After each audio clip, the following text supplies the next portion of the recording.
Центральные СМИ сообщают печальные новости из мира шоу-бизнеса и культуры. Несколько дней назад в жизни известного политического деятеля Сергея Лаврова произошла колоссальная трагедия. Ушла из жизни его дочь Екатерина.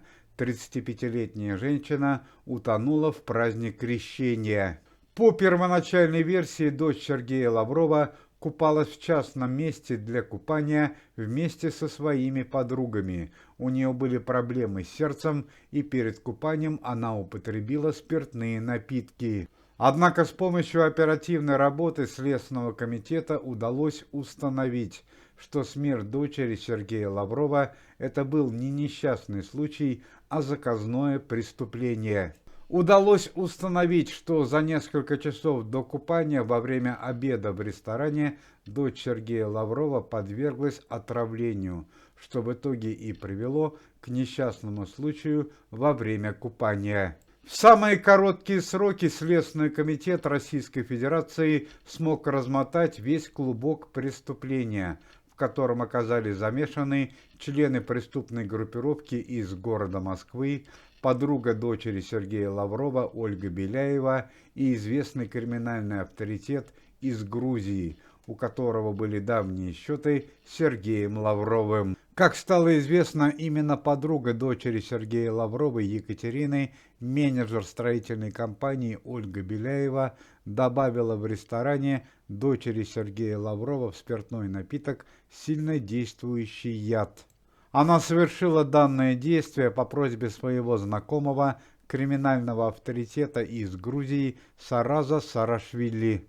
Следственному комитету Российской Федерации во главе с товарищем Бастрыкиным потребовалось ровно 3 дня, чтобы задержать преступника на границе Грузии и России. Сергей Викторович Лавров, чтобы отомстить за свою дочь, даже отменил деловую командировку и присоединился к группе Следственного комитета. Решение Сергея Лаврова вполне можно понять, ведь Екатерина была единственной дочерью Сергея Викторовича. При задержании криминального авторитета Сергей Лавров нарушил правила ареста преступников. Сергей Викторович попросил оставить его наедине с обидчиком дочери. Достоверно неизвестно, что произошло между Сергеем Лавровым и криминальным авторитетом, однако живым преступника больше не видели.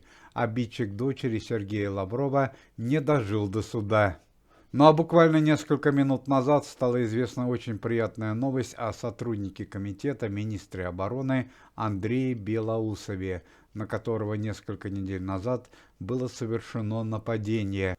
Российские врачи сделали невозможное. Они смогли поставить на ноги Андрея Белоусова. Андрей Ремович пока находится на стационарном лечении, однако уже выезжал на деловые встречи и переговоры.